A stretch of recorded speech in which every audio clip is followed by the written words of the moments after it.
Everybody lives a life of devotion. Everybody meditates.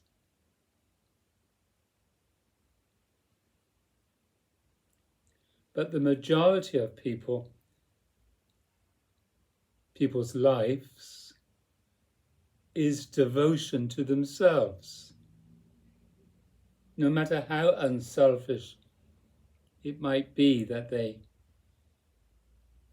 do things for others, it's always satisfying them.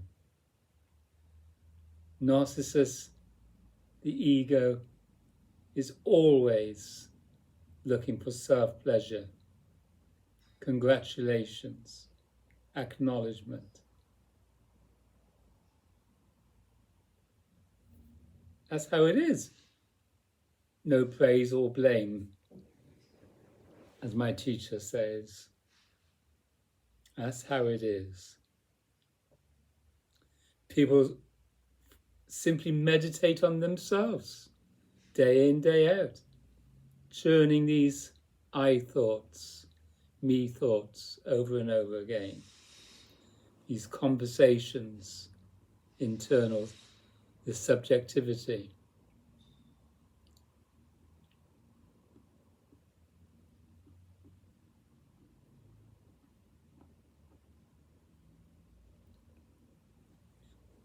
I, for one, read and was re-educated some 35 years ago. There was a big shout in my life saying, stop dwelling on yourself. Stop causing yourself so much pain and suffering and unhappiness.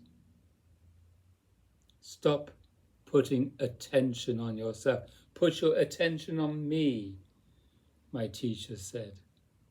Adidar Samrod said, put your attention on me.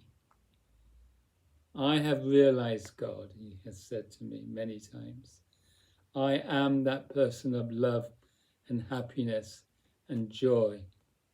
I am that person which is your true self. So activate devotion towards me. Forget yourself, he would say. And in that forgetting of yourself, small s self, you begin to remember your big S self, which is God, happiness, joy, delight, represented by the open hand. The me, represented by the clenched fist, is narcissistic, is always honing in on your subjectivity. The ego is always wanting to be right. The ego is always wanting to be heard. The ego is always wanting to be loved.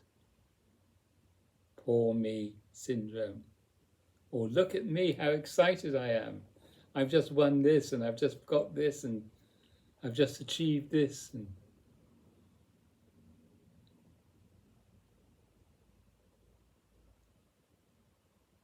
that's how it is. No praise or blame.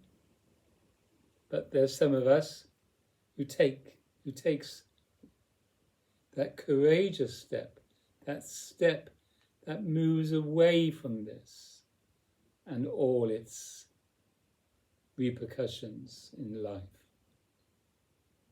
Because there's a heart in desire, there's a realization and understanding that this is not good. This self-contracted body-mind against other self-contracted body-minds is not good. There is a way out. Look at all the angry drivers on the road. Are you one of them? I must get from A to B. No, I must get from A to B. No, I want to get from A to B. All this madness on the road. All this madness in the streets, in the shops. All this madness amongst families. Argy-bargying and all that business. So I came across Adidal 35 years ago after seeking, and he said, Peter, stop seeking, simply turn to me. And in that turning,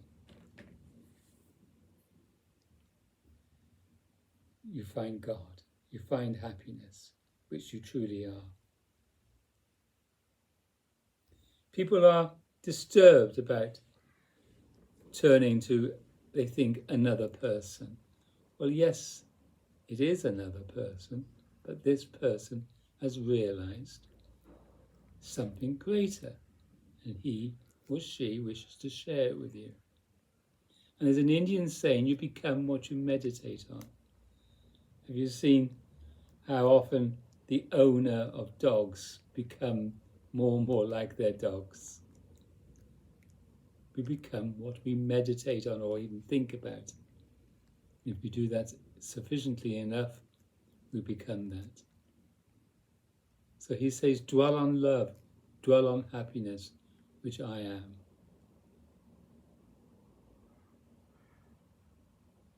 But it's only the outer appearance. It's a vehicle, it's an agent. We feel beyond the image. We feel beyond to that which is the open hand disposition of love, freedom, happiness, joy.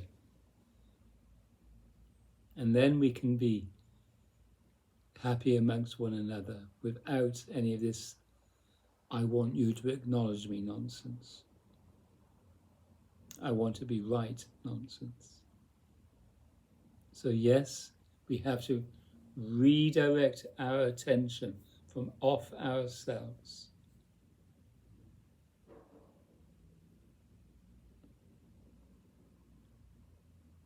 Redirecting. Thank you for listening. Oh, that's the alarm for some flapjack that's in the oven.